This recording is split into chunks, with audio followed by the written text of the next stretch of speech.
Hey guys, happy Saturday. Mama C here with a quick word. I wanted to come on here real quick and do a little bit of story time and leave you guys with a couple nuggets for the weekend. So pretty much a couple months ago, I was out at one of my farmers markets / First Fridays. I do a lot of events. And I met this guy. He was an attractive black guy. Really cool. We kind of start speaking and exchange each other's information. And as we began to talk, I realized that he was Muslim. And once I realized that he was Muslim, it didn't really change my perspective of him. I kind of was still like, I could see in his heart that he was looking for something. He had a desire to heal. He had a desire to change. He just didn't really know how to. So as we began to talk, I started to explain to him Jesus Christ. I started to explain to him that there is a living and active God that is able and capable to actually heal him and restore him from his struggles and his issues. And so as we're talking, we start to build a level of trust. And even though I am a woman of God and I love God and my ultimate goal is to be righteous and to be holy, there's still this human in me, right? There's still this flesh that I'm fighting every single day that wants attention, that wants sometimes can see an innocent situation and can still sometimes want to kind of pervert it and make it to feed my own desires. So I say that all to say, there was a time when we're talking on the phone, we're talking about Jesus, and I can see in him that he has this hunger and this desire to know more about the God that I serve. And I was in this crossroad, right, where I'm like, I'm kind of bored. He's not a bad looking guy.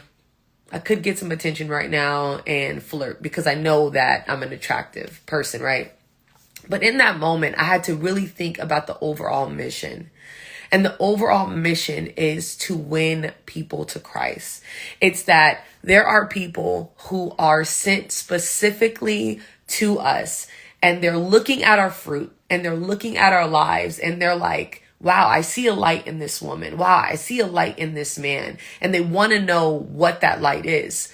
But we have two choices. And our two choices is either we can allow our gift to be used to be a light to show the fruit of Christ, or we can take it and we can use it for our own selfish ambition. And we can try to sleep with them, or we can try to use it for attention, or we can pervert it and make it full of lust and full of just impure things. So I didn't go the way of like getting the attention, but I'm not going to lie and say that it wasn't hard. And the reason why I'm being transparent, I'm being honest, is because sometimes men believe and people believe that for some reason, when you're like a woman of God or when you're like a man of God or certain things, that those desires or some of those fleshly desires of being, impure or lustful or wanting to feed your ego leave. That's not true. The only difference is that God ultimately teaches us how to see things from a different perspective, and we start to kind of weigh out our options. And so I really want to acknowledge, I really want to bring that to your attention that there are people that are going to come into your life who God sent to you, right? And they may be attractive. They may be an attractive man. They may be an attractive woman. They may come and you're going to have the option to either pervert it or bring them closer to Christ. And I'm just so happy in that moment that I didn't. And even to this day, we still talk about Christ, and there's a certain level of boundaries to where we know what this relationship is and where it's going to go. And ultimately it ends at us being friends. And so I want us women, to understand that don't feel convicted. Don't feel like you're less of a woman of God because you feel lustful or because sometimes you feel like you want attention and you want to fill your ego. You're not less of a woman of God, but know that you have the ability to control the way you use your gift, the way you use your light. And a lot of times God says that he who finds a wife finds a good thing, right? The Lord says that a woman who fears the Lord is greatly to be praised, that many women do noble things.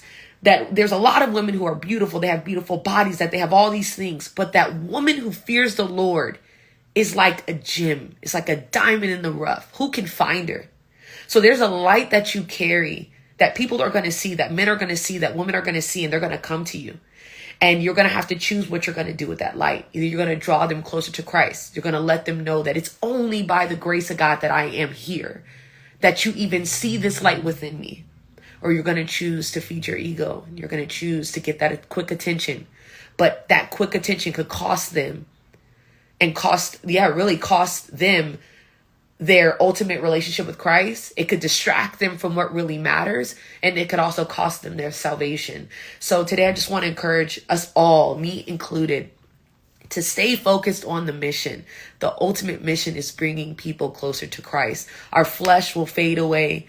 The lust will fade away. That relationship might fade away. But one thing they will never forget is the words that you spoke, the life that you lived, and the example that you showed, and how kind you were, and how gentle you were, and how much self-control you had. So women, men, mainly women, I'm talking to you women today because I'm a woman. Do not underestimate the power that you have of being a godly woman, a woman of virtue, a woman of self-control. Because there are men who, they might not be your husband, they may not be the man for you, but they will see you and say, wow, there's hope. There's still a woman of God out there who loves the Lord, who serves the Lord with all their heart, and who is still hungry to see God's will be done. I literally love all of you guys, the 3 people who watch this live and the people who are going to see this. This means so much for me. And I'm going to leave you guys one more nugget, okay? Women, we have so much more control and influence that we know of on these men. These men are lost. And a lot of us women of God can see through that lost. We can see that hurt. We can see that brokenness in them. We don't have to try to fix them, but we can speak life into them. And we can let them know that there's hope on the other side, and that you're more than your money. You're more than your body. You're more than what you can offer anybody. And it's our jobs to do that every single chance we get, to speak into these men, to speak into this next generation, because that is what God has called us to do. So do not minimize your worth to your looks. Do not minimize your worth to dating and a husband. But remember that God has a plan for you, and your words matter. I hope that you guys are encouraged by this message tonight. I hope you guys have a wonderful, wonderful Saturday. Peace out. Mama C.